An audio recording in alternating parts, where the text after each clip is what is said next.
Hoy vamos a estudiar el capítulo 10 del Evangelio de Mateo. En este capítulo, Cristo da instrucciones y equipa a sus embajadores para que realicen milagros en su nombre al llevar el mensaje del reino. Nosotros pensaríamos que las instrucciones que Cristo da a sus discípulos, que lo representamos, fueran las mismas para los 12 que para la iglesia y que para los 144,000 en el tiempo de la tribulación, pero son diferentes las instrucciones que Él da a cada uno de estos grupos. Jesús da instrucciones a los 12 apóstoles. Entonces, llamando a sus 12 discípulos, les dio autoridad sobre los espíritus inmundos para que los echasen fuera y para sanar toda enfermedad y toda dolencia. Los nombres de los 12 apóstoles son estos: primero Simón, llamado Pedro, y Andrés su hermano, Jacobo hijo de Zebedeo y Juan su hermano. Es muy interesante lo que tenemos marcado en pantalla. Usted puede darse cuenta que cambia la manera en la que Cristo se refiere a sus embajadores. En el verso 1 los llama discípulos, en el verso 2 ya los llama apóstoles. En el capítulo 9, previamente a este capítulo 10, Cristo pidió a sus discípulos que oraran por la mies, ¿se acuerdan? Ahora les envía a la mies a servir. Y lo que les comento, los envía a servir ya no como discípulos, sino como apóstoles. Ahora, algo muy interesante. Las instrucciones que Cristo da a los 12 son muy diferentes a las que Cristo da a nosotros, la iglesia, y las instrucciones que también da a los 144,000 durante la tribulación. Pero los principios que rigen la conducta de sus discípulos, sea quienes seamos, sean los 12, sea la iglesia o sean los 144,000 judíos sellados en el tiempo de la tribulación, no cambian. Cambian las instrucciones, pero no los principios. ¿A qué me refiero? Bueno, ¿se acuerdan que en el capítulo 9 Cristo pidió a los que entonces eran sus discípulos, los 12, que oraran por la mies? Y aquí los envía. Entonces Cristo está sentando un principio. ¿Cuál es ese principio? Es fundamental y necesario orar por las personas a las que les vamos a predicar antes de predicarles. Solo de esta manera aseguraremos que Dios querrá respaldarnos contestando esas oraciones que hicimos previamente. A veces nosotros predicamos echando las perlas a los cerdos o lo santo a los perros. ¿Por qué? Porque las personas no están preparadas espiritualmente, porque no hemos quitado los demonios y no hemos orado por su salvación. Y de momento escuchan, pero al ratito no pueden conectar con Cristo porque los demonios les hacen mucho ruido. Me expliqué, ¿verdad? Entonces es necesario que antes de ir nosotros oremos. Lo vemos en el capítulo 9, Cristo les pide que rueguen por la mies, y en el capítulo 10 Cristo los envía. Este es el principio. Vamos a predicar y vamos a pedirle al Señor previamente que Él nos muestre a quienes debemos irles a predicar para que Él pueda respaldarnos en esa labor. Y sigue diciendo: Felipe, Bartolomé, Tomás, Mateo el publicano, Jacobo hijo de Alfeo, Lebeo por sobrenombre Tadeo, Simón el cananista y Judas Iscariote, el que también le entregó. Nos damos cuenta que los apóstoles tienen nombre. Y a partir de, es muy interesante esto porque a la iglesia no se nos llama apóstoles, se nos llama discípulos, como lo vamos a ver un poquito más adelante. Solamente ellos son apóstoles. Quien hoy día se autonombra apóstol está impostando. ¿Por qué? Porque los nombres de los apóstoles son 12 y si esa persona fuera apóstol, pues sería uno de estos. Sería Pedro, o sería Juan, o sería Felipe, o sería Bartolomé, sería uno de estos. Pero si alguien dice va a venir el apóstol, es un discípulo. Pero hoy día mucha gente tiene la necesidad de ostentar a Jesús. Lo llamaban Jesús. No era el pastor, no era el apóstol, no era el evangelista, era Jesús. Pero hoy día nos dirigimos a las personas como el licenciado, el contador, el abogado, el maestro. Pero acuérdate que el Señor dice que el que quiera ser el mayor debe ser el que sirve a los demás. Y también vemos esa prepotencia, que el que es la persona que tiene el cargo, muchas de las veces no son personas obreras, son personas que le dicen a este, ve, aquel haz, aquel ven, aquel trae, levanta eso, recoge aquello. Y Cristo nos puso el ejemplo poniéndose la toalla en la cintura y lavando los pies de sus discípulos. Sigue diciendo la Escritura. A estos 12 envió Jesús y les dio instrucciones diciendo: por camino de gentiles no vayan y en ciudades samaritanos no entren, sino vayan antes a las ovejas perdidas de la casa de Israel. Y yendo prediquen diciendo: el reino de los cielos se ha acercado. Sanen enfermos, limpien leprosos, resuciten muertos, echen fuera demonios. De gracia recibieron, den de gracia. ¿Se dan cuenta que la misión de estos 12 era solamente a los judíos? Era predicar solamente a los judíos. Por eso les digo, las instrucciones no fueron las mismas. Imagínate que tomamos este pasaje de manera literal y nosotros pensamos que esto es para todos, que no es nada más para los 12, que es para todos los discípulos de Cristo. ¿A quiénes les vamos a predicar? Solamente a judíos. Sería algo totalmente inoperante, ¿verdad? Pero a ellos, a los 12, sí se les ordenó que solamente predicaran a judíos. Como les dije al principio, las instrucciones varían, pero los principios no. Esto significa que no vamos a predicar, sí, pero nosotros vamos a predicar a las naciones y vamos a ver que el contenido del mensaje también es diferente. ¿Y cuál es el principio? Ir y predicar. Nosotros, pues obviamente no a los judíos, pero sí a las naciones. Ahora, ellos predican el mensaje del reino porque Jesucristo es el Mesías. Nosotros predicamos la gracia de Dios. Por eso les hablamos de milagros, por eso les hablamos de restauración familiar, por eso les hablamos de que pidan al Señor y que el Señor les abrirá puertas para que consigan un buen empleo, para que hagan un emprendimiento exitoso. Todo lo podemos en Cristo que nos fortalece, ¿verdad?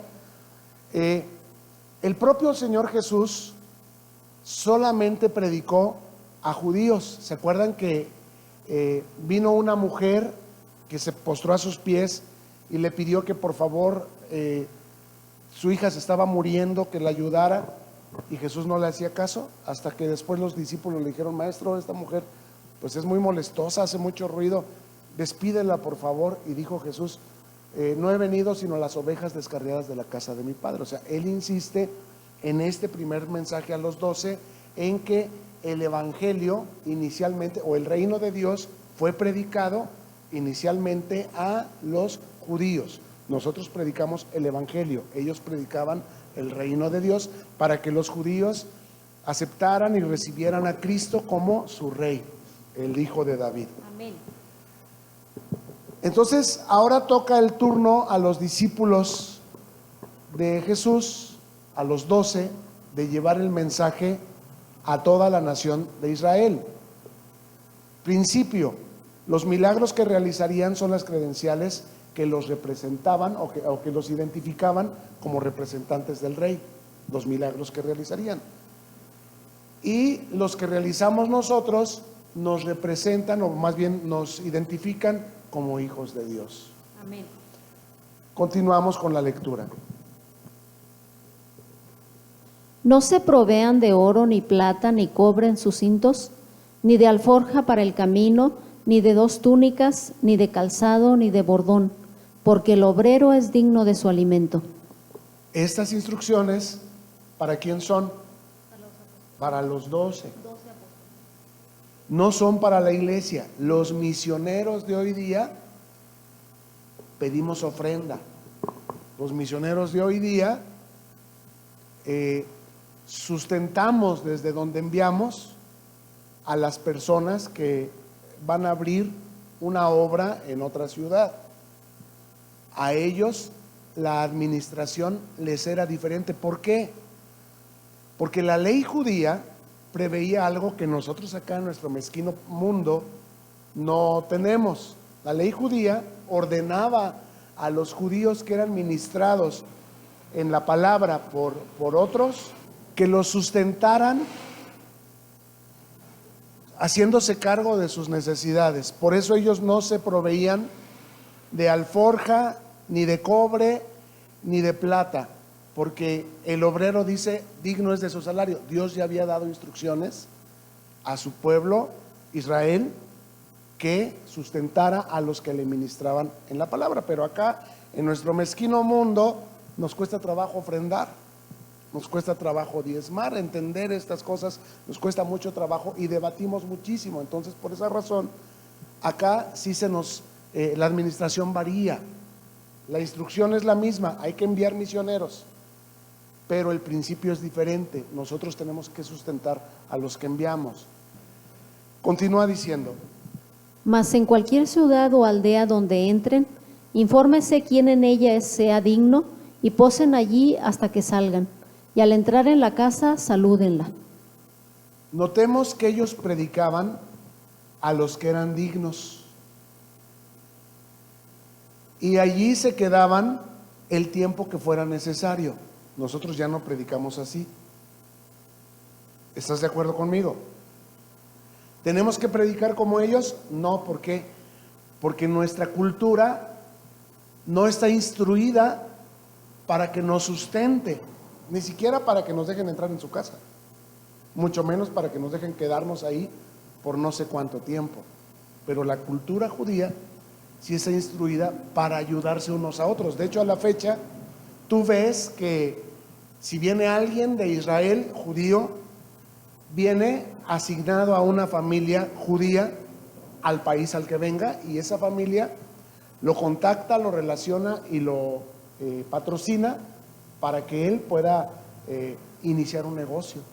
Y al ratito, cuando él se fortalece, él mismo recibe a otro judío que viene de Israel a establecer también un negocio en el lugar donde él puede ayudarlo.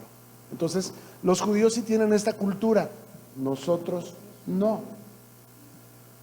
Nosotros no predicamos a los que son dignos, nosotros predicamos el evangelio de la gracia de Dios, la buena noticia de que Dios sana, de que Dios prospera, de que Dios libera, de que Dios restaura. Ellos predicaban a quien fuera digno. Si tú crees que Jesucristo es el Mesías y me recibes en tu casa, entonces yo te sigo enseñando y te sigo demostrando en las Escrituras por qué Jesús es el Mesías. A nosotros ya tenemos otra dispensación, otras instrucciones. Y lo hacemos a todas las naciones y llamamos a las personas a que se arrepientan y a que vengan a Cristo, a que reciban a Cristo como su Señor y su Salvador. Sigue diciendo: Y si la casa fuere digna, su paz vendrá sobre ella, mas si no fuere digna, su paz se volverá a ustedes. Y si alguno no les recibiera, ni oyera sus palabras, salgan de aquella casa o ciudad y sacudan el polvo de sus pies. De cierto les digo que en el día del juicio será más tolerable el castigo para la tierra de Sodoma y Gomorra que para aquella ciudad. El día del juicio se refiere al tiempo de la tribulación, por la cual la iglesia no pasará, pero la nación de Israel sí. La iglesia será raptada antes de que empiece la tribulación, y en cambio los 144,000 judíos sellados serán los encargados de, durante la tribulación, predicarle a las naciones el evangelio de Cristo. Entonces, si vienen tiempos en los que serán peores las circunstancias aquí en este mundo que en el tiempo de Sodoma y Gomorra, pero le va a tocar al otro grupo de embajadores de Cristo, del que también trata este capítulo 10. Entonces, este capítulo 10 trata de 3 grupos de embajadores de Cristo. Número 1, los 12. Número 2, la iglesia. Y número 3, los 144,000 judíos sellados. Pasamos a continuación a las instrucciones que Cristo da a los 144,000 judíos sellados durante la tribulación. Antes de la tribulación va a ocurrir el rapto de la iglesia. La iglesia va a ser levantada a los aires para celebrar con Cristo las bodas del Cordero. Y mientras la iglesia está ahí arriba, aquí abajo va a iniciar un periodo de 7 años que se llama la tribulación, en el que el anticristo y el falso profeta van a engañar al mundo y van a poner la marca de la bestia sobre las personas, y las personas que no se quieran poner la marca van a ser perseguidas a muerte. Pero antes, Cristo habrá sellado a 144,000 judíos que huirán de Jerusalén a las naciones, precisamente porque serán perseguidos por el falso profeta y por el anticristo, por ser judíos que no aceptaron al falso Mesías, al anticristo. Entonces estos van a ser recibidos y escondidos a pena de muerte por familias en distintos países. Esto es la tribulación. Y los segundos 3 años y medio de esos 7 de los que yo les hablo, que es la tribulación, se llama gran tribulación, porque va a ser una cosa todavía más horrible. Las instrucciones para los 144,000 son las siguientes. He aquí yo les envío como a ovejas en medio de lobos. Sean pues prudentes como serpientes y sencillos como palomas.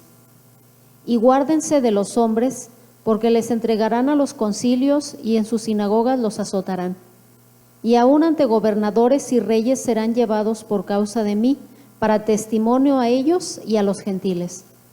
¿Por qué no es la misma instrucción, si es el mismo capítulo, que Cristo dio a los 12 al principio? Porque aquí vemos, a aquellos se les ordenó no ir a dar testimonio a los gentiles. Y en cambio aquí, véalo ahí, serían presentados ante gobernadores y reyes para testimonio a los gentiles. Entonces se trata de otro grupo, y este otro grupo, te estoy comentando, es el de al final de los tiempos, al final de la tribulación. Dice a continuación: Mas cuando les entreguen, no se preocupen por cómo o qué hablarán, porque en aquella hora les será dado lo que han de hablar. Porque no son ustedes los que hablan, sino el Espíritu de su Padre que habla en ustedes. No son instrucciones para los 12. ¿Por qué? Porque el Espíritu Santo no había venido sino hasta 40 días después de la muerte y resurrección de Cristo.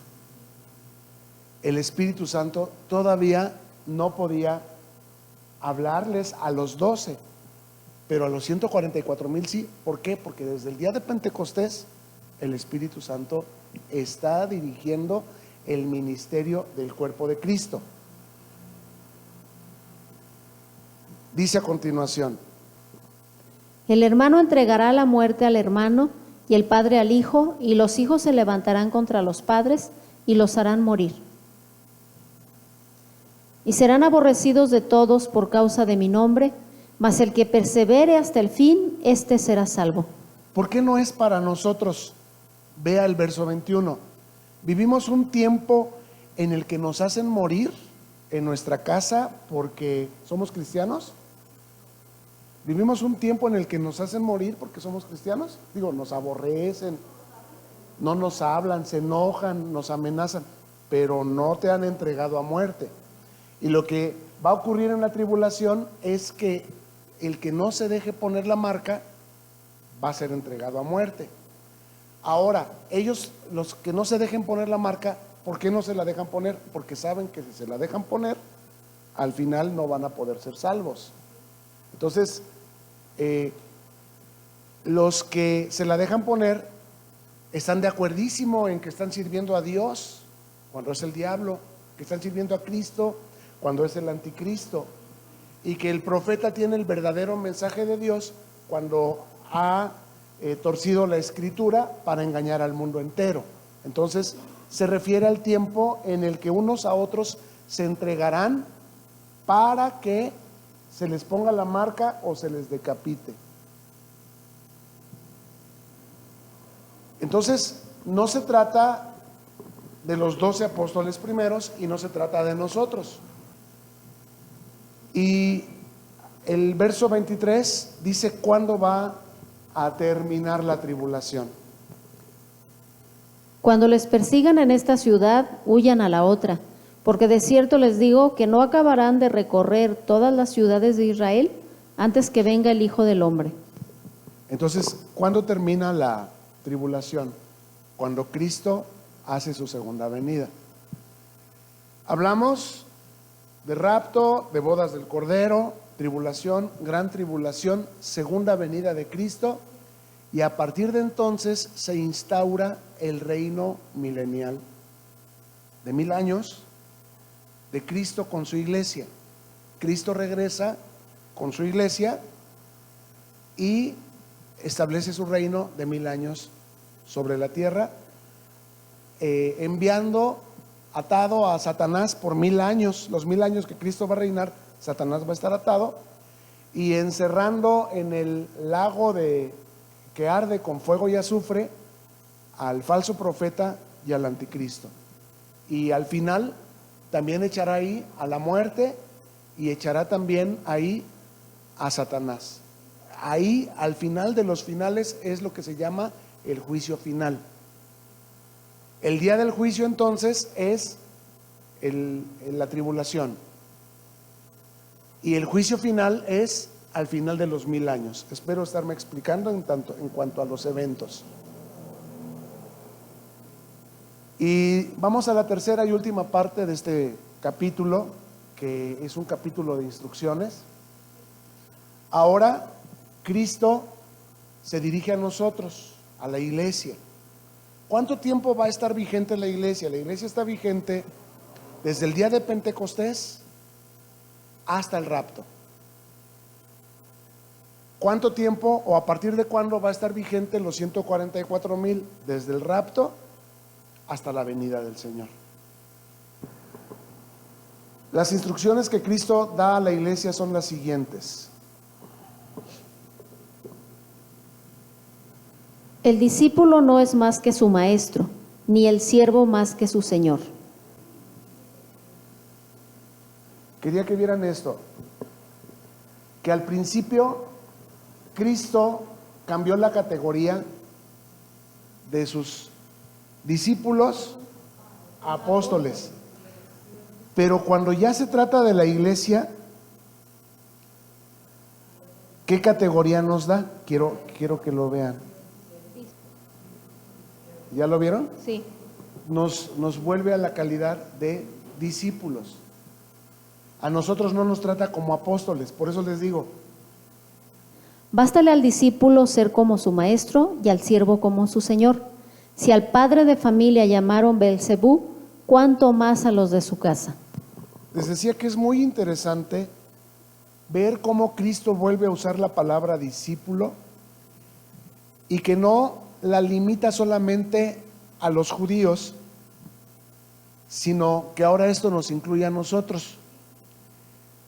En este pasaje, Cristo da instrucciones, da estímulo y sobre todo nos manda a no temer ante la persecución o las dificultades que, les repito, nunca van a ser iguales a las que van a sufrir los 144,000 en el tiempo de la tribulación. Ni tampoco nuestra condición de carestía, ni de guerra, ni de hambre, ni de enfermedad, ni de epidemias va a ser comparable a lo que va a ocurrir durante el tiempo de la tribulación. Es cierto que nos las vemos difícil y que nos cuesta mucho trabajo mantener la paz, mantener la esperanza y mantener el gozo, pero todo lo podemos en Cristo que nos fortalece. Clama a mí, dice el Señor, y yo te responderé. Sigue diciendo: Así que no los teman, porque nada hay encubierto que no haya de ser manifestado, ni oculto que no haya de saberse. Lo que les digo en tinieblas, díganlo en la luz, y lo que oyen al oído, proclámenlo desde las azoteas. Y no teman a los que matan el cuerpo, mas el alma no pueden matar. Teman más bien a aquel que puede destruir el alma y el cuerpo en el infierno. ¿No se venden 2 pajarillos por 1 cuarto? Con todo, ni uno de ellos cae a tierra sin su padre. Pues aún sus cabellos están todos contados. Así que no teman, más valen ustedes que muchos pajarillos. Cristo nos está dando un cuadro acerca de que seguramente los hombres nos tratarán de la misma manera que a Él. Y de a propósito, así como que la agarran contra ti. Lo que Dios quiere que tú sepas en todo momento, iglesia, es que por más complicada que te parezca la situación, Dios tiene el control. Y a los que amamos a Dios, todas las cosas nos ayudan para bien. Si la de malas te ganan un cliente, es porque Dios ha preparado o quiere que estés libre, porque ese cliente te quita mucho tiempo, te demanda mucha atención, porque Él te va a dar otro cliente que es infinitamente mejor, y tú lo debes creer. Bueno, yo no voy a tener envidia, ni voy a juzgar mal a mi cliente traicionero que me dejó y que se fue con mi competencia. Lo que voy a hacer es perdonarlo y entender que a los que amamos a Dios, todas las cosas nos ayudan para bien.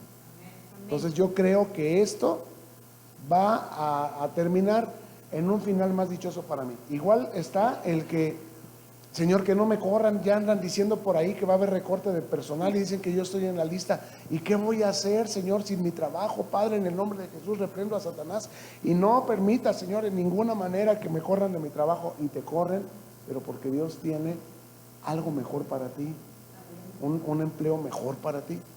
Y empiezan a bajarte el sueldo y empiezan a tratarte mal y empiezan a promover a otras personas y a ti no, y empiezan a culparte de todos los accidentes que hay, de todas las descomposturas y de todas las pérdidas.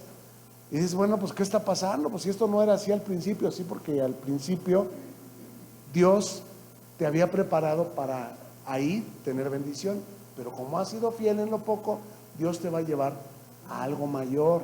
Amén. Nuestro trabajo siempre es ser fieles, cualquiera que sea nuestra circunstancia. Continuamos. A cualquiera pues que me confiese delante de los hombres, yo también le confesaré delante de mi Padre que está en los cielos. Y a cualquiera que me niegue delante de los hombres, yo también le negaré delante de mi Padre que está en los cielos. ¿Cuál es nuestra única tarea? Ser valientes cuando te presionen. Si tú siempre oras por los alimentos y el día que estás con ellos no oras, entonces eres alguien que estás negando a Cristo y Cristo te va a negar a ti. Tú no debes avergonzarte de Cristo porque Cristo no se avergüenza de ti. Eso es lo que dice. Entonces, si ellos quieren que vayas, pues ve, pero si es día del Señor, pues ven primero con el Señor y luego ve con ellos. Dale a Dios lo que es de Dios y al César lo que es del César. Dice la Escritura que la amistad con el mundo es enemistad con Dios. Entonces, no te avergüences del Señor, porque finalmente Él es el que te abre camino, el que te da gracia, para que tengas clientes, para que tengas quien confíe en ti, quien te contrate, quien te dé sus bienes para que tú los administres. Eso es algo que viene de Dios. Sigue diciendo la palabra. No piensen que he venido para traer paz a la tierra. No he venido para traer paz, sino espada. Porque he venido para poner en disensión al hombre contra su padre, a la hija contra su madre y a la nuera contra su suegra. Se da cuenta que hace ratito hablaba el Señor de que uno entregaría al otro, el hijo entregaría al padre. Aquí dice, hay disensión entre la nuera y la suegra, entre el hijo y su padre, pero no entrega el uno al otro a muerte. Por eso les digo, se trata de dos periodos distintos, instrucciones a grupos diferentes. Están en el mismo capítulo de Mateo y a veces lo lee uno y no lo alcanza a observar, a apreciar. Por eso lo estamos analizando detenidamente. Hay 3 periodos de la iglesia: la de los 12, la de la iglesia propiamente dicha y los 144,000. Y el que no toma su cruz y sigue en pos de mí, no es digno de mí.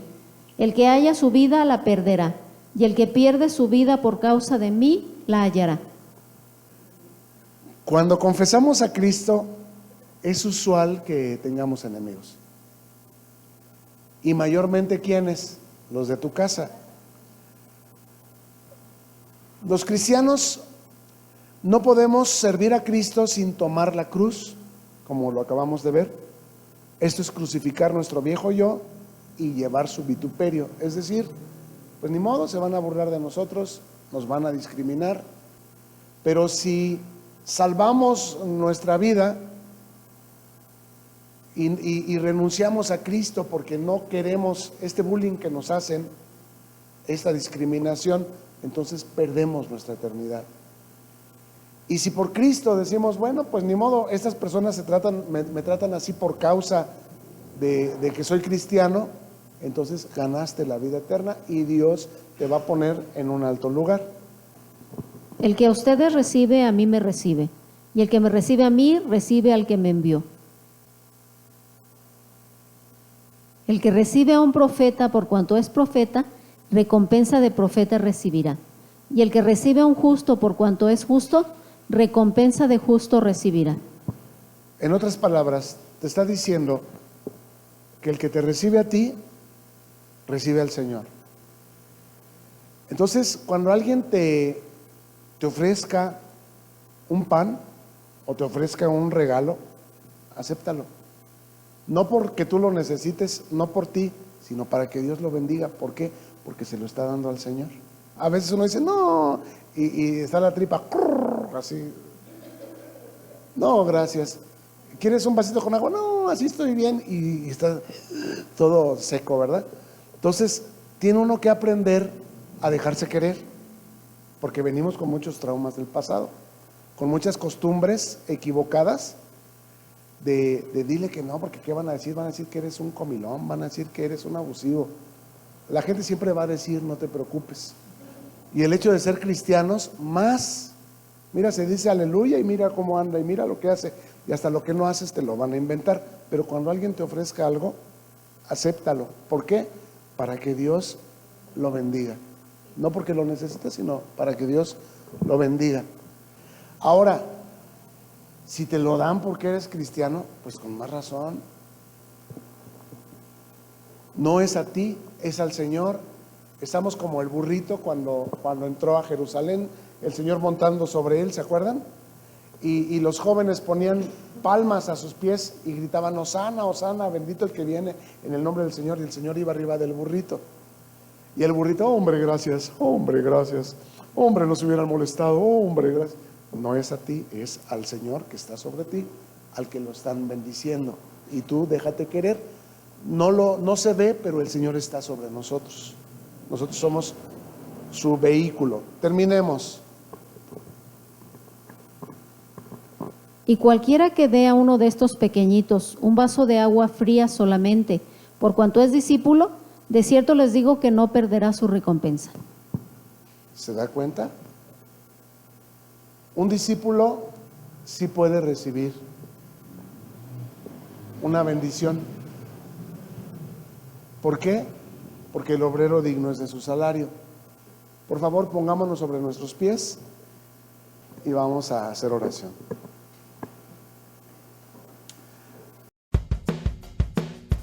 Gracias por llegar al final de este video.